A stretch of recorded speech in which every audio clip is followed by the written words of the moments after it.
Violence against women and children is a global problem and is one of the most widespread abuses of human rights. According to the United Nations, 1 in 3 women is raped, assaulted or physically and sexually abused globally. But in Ghana, the situation seems a bit worrying as 3 out of 5 women have experienced a form of assault.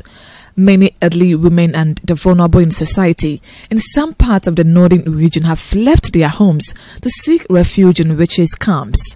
This is because the communities they live in accuse these poor old women as witches, and they are sometimes subjected to all forms of inhumane treatment. The latest to have resurrected the conversation on how the country has failed to protect its elderly citizens is the lynching to death of a 90-year-old woman, Ekia Dente, at Kafaba in the Savannah region last month by a self-styled soothsayer, Hajia Filipina.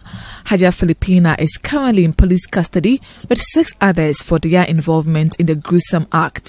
Speaking at a stakeholders meeting to find lasting solutions to this reoccurring problem in the northern parts of the country, Gender Minister Cynthia Morrison said her outfit was in the process of disbanding all witches' camp in the north and reintegrating these vulnerable persons into the society. We are here to dialogue and to look through how do we go about it.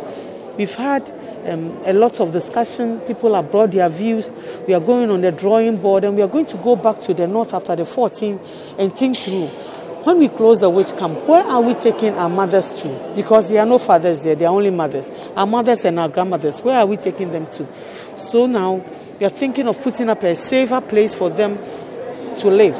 Some of them will be reintegrated with their families and others also will look for a place for them to live. Country representative of the United Nations Population Fund, UNFPA, Niyi Ojuelepa, while condemning the act, promised of the United Nations resolve to end gender-based violence and all forms of harmful practices.